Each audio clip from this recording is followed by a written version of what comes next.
साथियों नमस्कार। मैं आप लोग के बीच में मैं केवट राम घनेबिन एक समाज का सेवक हूं और भारतीय मानव समाज पार्टी की राष्ट्रीय अध्यक्ष पद पे कार्य कर रहा हूं। साथियों मैं आज एक बहुत अहम मुद्दे पे बात करना चाहता हूं मैं आप लोगों से। अभी एक जो अहम मुद्दा है साथियों, आप लोग के बीच बहुत तेजी से चल रहा है और सावन का महीना भी आ रहा है साथियों से जुलाई में, और कांवड़ यात्रा शुरू हो जाएंगे। और कांवड़ यात्रा के लिए साथियों योगी की सरकार ने परमिशन दे दिया, लेकिन स्कूल और कॉलेज शिक्षा के नाम पे परमिशन नहीं दे रहे, वहाँ उनको कोरोना हो जाएगा। और कांवड़ जो निकलेंगे, लाखों जनता निकलेंगे कांवड़, वहाँ से उनको कोरोना पैदा नहीं होगा। मैं सभी उन कांवड़ यात्रियों, उस भाइयों और बहनों से जो मेरे हैं, अपने हैं, जो अति पीड़ित समाज के हैं और वंचित समाज के मेरे कांवड़ भाइयों, आप ही लोग उस कांवड़ यात्रा में करते हैं। कोई ठाकुर ब्राह्मण का बेटा उस कांवड़ यात्रा नहीं ढोता है। उनका बेटा बेटी IAS PCS की तैयारी करते हैं, डॉक्टर वकील इंजीनियर बनने की पढ़ाई करता है। कोई लंदन होगा, कोई कहाँ होगा, कोई किस यूनिवर्सिटी में पढ़ता होगा, लेकिन हम लोग कांवड़ उठा के चल देंगे। मैं उन सभी कांवड़ भाइयों से ये कहना चाहता हूँ, अगर असली कांवड़ उठाना है इस बार कांवड़ उठाइए। चलिए 2022 में के लिए संकल्प लीजिए, हम अति पिछड़ों की सरकार बनाएंगे और कांवड़ लेके सीधे साथियों लखनऊ चलिए और लखनऊ में जलाभिषेक कीजिए। साथियों वहां जलाभिषेक करेंगे तो आपको हक अधिकार मिलेगा। और इस तरह से कांवड़ लेके कष्ट झेलते हुए, और तमाम प्रकार के जो हमारे कुछ उसमें नौजवान साथी होते हैं और उसमें गांजा, भांग, धतूर, दारू, शराब, तमाम चीज का वह सेवन करते हैं। तो यह क्या है? यह हिंदुत्व के नाम पे इन कांवड़ यात्रियों को बढ़ावा दिया जा रहा है और तमाम बुरी आदतों से लोग गलत राहों पे साथियों जा रहे हैं। तो मैं उन सभी कांवड़ भाइयों से कहना चाहता हूँ साथियों, मेरे नौजवान भाइयों, इस कांवड़ यात्रा से हमारा विकास, हमारे आने वाले बच्चों का विकास और हमारे अति पिछड़े वंचित समाज का साथियों विकास नहीं होगा। मेरा कोई विरोध नहीं है, मैं विरोध नहीं कर रहा हूँ। अगर आपके कांवड़ यात्रा करने से, जलाभिषेक करने से आपके परिवार को और आपको, आपके आने वाले भविष्य को सरकारी नौकरी मिल जाती है, आपके परिवार में IAS PCS डॉक्टर वकील इंजीनियर बन जाते हैं, आपके पूरे समाज को हक अधिकार और हिस्सा मिल जाते हैं। आज निषाद समाज के लोग तो भीख मांग रहे हैं, आरक्षण की भीख मांग रहे हैं। और सबसे ज्यादा मैं कह देता हूँ निषाद बिंद केवट बेटा का ही कांवड़ यात्रा ढोने का साथियों काम करेगा। क्यों करेगा? उसे नासमझ है। मेरे भाइयों समझ जाइए, कोई आकाश और पाताल से आपको हक अधिकार देने के लिए नहीं आएगा। अगर एक कांवड़ का ढोना साथियों बंद करिए, कांवड़ ले चलिए योगी के यहाँ, वहां घेराव करिए और उनसे बात करिए कि मुझे मेरा हक अधिकार दीजिए। ए मेरे युवाओं साथियों, रोजगार की बात कर, हक अधिकार की बात कर, शिक्षा की बात कर, अस्पताल की बात कर, जहां तुझे तेरी जरूरत है। लेकिन नहीं, हम बरसात में भीगते हुए, गर्मी में चलते हुए पैरों में छाले पड़ जाते हैं। अगर मेरे कांवड़ भाइयों, अति पिछड़े वंचित समाज के लोगों, अगर इतनी तपस्या आप लोग अपने हक अधिकार के लिए कर लो, अपने रोजी रोटी के लिए कर लो, अपने आने वाले भविष्य के लिए साथियों चिंता करके राजनीति करना सीख जाओ तो तेरी बात बन जाएगी। लेकिन न जाने कौन सी तुम लोगों ने घुट्टी पी लिया है, उसमें तुम लोग को गणपति, नवरात्रि, दुर्गा पूजा, जन्माष्टमी, कांवड़ यात्रा में तुम लोग परेशान हो। इससे हमारा साथियों भला नहीं होने वाला।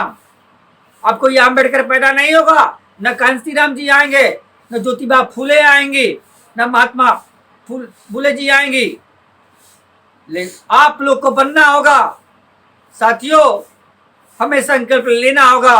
अगर मैं साथियों कांवड़ियों, आप लोग सही में अपने भविष्य का उद्धार करना चाहते हो तो ले चलो कांवड़ इस बार 2022 में विधानसभा। अभी भी लेके जा सकते हो आप लोग। तमाम कांवड़ उठाने वाले लोग कहीं न कहीं बेरोजगार होंगे। अगर दम है तो विधानसभा लखनऊ में कांवड़ यात्रा निकालिए और उस कांवड़ यात्रा के साथ धरना देने का काम करिए और योगी जी से पूछिए कहाँ है हमारा रोजगार, कहाँ है हमारे हक अधिकार। आज शिक्षा से लोग परेशान है, स्कूल नहीं चालू हो रहे हैं, किसान मजदूर सब परेशान है, पेट्रोल और डीजल के भाव आसमान पे छू गए। कहाँ गए वो भाजपाई तो 60 रुपए 70 रुपए पेट्रोल की डीजल के भाव बढ़ने पे नंगे होके बैठे थे, वो नंगे होके तांडव करने का ही काम कर रहे थे। उन्हें शर्म नहीं आती? 102, 107, 100 रुपए से साथियों पेट्रोल का दाव भाग रहा है। 100, 170, 180, 90 रुपए किलो हो गए। महंगाई इतनी चरम सीमा पर गई, किसान को उसकी मजदूरी नहीं साथियों मिल पा रही है। अभी देखिए बरसात का आधा सीजन चला गया, बरसात ने लोग अभी तक धान अपने नहीं रोक पाए। कहाँ से इतनी भयंकर महामारी कि मैं साथियों इन्हें सुझाई नहीं दे रहा, लेकिन धर्म के नाम पे भारतीय जनता पार्टी और आरएसएस मनुवाद के लोग साथियों तांडव करते हैं, हमें साथियों आपस में लड़ाने का काम करते हैं। हमें होशियार होना होगा, सावधान होने की साथियों जरूरत है। अगर हमें हक अधिकार चाहिए तो साथियों आओ चल के भारतीय मानव समाज पार्टी भागीदारी संकल्प मोर्चा के साथ में साथियों आह्वान करते हैं। मैं सभी अति पिछड़े वंचित समाज के लोगों से आह्वान करता हूँ, इस कांवड़ियों का ढोंग छोड़िए, अपने हक अधिकार के लिए।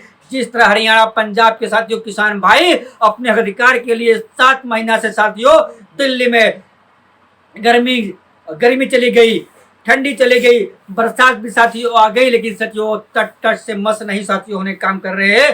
तो मैं सभी उन कांवड़ भाइयों से मैं कहना चाहता हूँ, ठीक है आपको ऐसा लगता होगा मैं कांवड़ यात्रा का विरोध कर रहा हूँ, लेकिन साथियों मेरा विरोध करने का कोई वो नहीं है। अगर तेरी कांवड़ उठाने से तेरी बात बन जाएगी, तेरी सरकारी नौकरी ले जाएगी, तेरे परिवार के अंदर अच्छी सूरत, तो तेरे समाज को हक अधिकार मिल जाएगा तो तू जरूर कांवड़ उठा। लेकिन साथियों ऐसा नहीं होगा, क्योंकि बिना शिक्षा के तेरा विकास रुक जा रहा है। 2 साल से शिक्षा बंद है। सबसे पहले साथियों शिक्षा को खत्म कर रहे हैं, जो ये संविधान बचा उस संविधान को खत्म कर रहे हैं। सरकारी नौकरी रहेगी नहीं तो साथियों तो कहां से तुझे नौकरी मिलेगी। और एक बात, 2 बच्चे कानून साथियों, यह सिर्फ 2 बच्चे का कानून साथियों गरीबों के लिए है, यह मुसलमानों के लिए नहीं साथियों। ये सिर्फ एक बहाना है अति पिछड़े वंचित समाज को हक अधिकार से साथियों वंचित करने के लिए। अभी योगी जी ने कह दिया है जिसको 2 बच्चे से अधिक होंगे वह त्रिस्तरीय चुनाव नहीं लड़ सकता। खाली त्रिस्तरीय साथियों, विधानसभा लोकसभा नहीं, क्यों नहीं, विधानसभा लोकसभा को साथियों इसमें अमल में लाना चाहिए, लेकिन साथियों वो नहीं ला रहे हैं। पूंजीपति को क्या जरूरत है, उसका बेटी को साथियों उसे तो प्राइवेट स्कूल में पढ़ाना है, ना उसे कोई सरकारी सुविधा चाहिए। आखिर में सरकारी सुविधा किसको मिलती है? आवास की सुविधा हो, राशन कार्ड की सुविधा, पेंशन की सुविधा हो, सारी सुविधा गरीबों की सुविधा होती है ना। तो गरीब बेचारे मारे जाएंगे। सबसे पहले तुम तो शिक्षा दे नहीं रहे हो। जो कोरोना के नाम पे, कोरोना में तुम अवसर ढूंढ के इस गरीबों और वंचित अति पिछड़े समाज की तो शिक्षा व्यवस्था एकदम ध्वस्त कर दे रहे हो। तो आखिर में इस गरीबों को और नाबूद और मनुवाद के गुलामी में जकड़ने के लिए साथियों 2 बच्चे का साथियों कानून लादा जा रहा है। उसी तरह आज इस कोरोना के महामारी में कांवड़ यात्रा योगी सरकार ने परमिशन देकर साथियों हमें अंधकार में और गहरी खाई में अति पिछड़े और वंचित समाज को साथियों डालने का काम कर रहे हैं। मैं फिर आप लोग से आह्वान करता हूं, हाथ जोड़ के साथियों निवेदन करता हूं, जाग जाइए साथियों, अब सवेरा नहीं तो साथियों कभी सवेरा नहीं। आओ हम सब मिलके साथियों युवा अपने हक अधिकार के लिए लामबंद होवे और ये संकल्प ले अपने हक अधिकार के लिए, किसानों के लिए और आने वाले भविष्य के लिए साथियों एक क्रांतिकारी एक मिशन पैदा करे, जिससे सारा साथियों इतिहास गवाह रहे कि अति पिछड़े और वंचित समाज के लोगों ने आवाज को बुलंद करने का काम किया। जय हिंद, जय केवट राज, जय निषाद राज, जय भारत माता।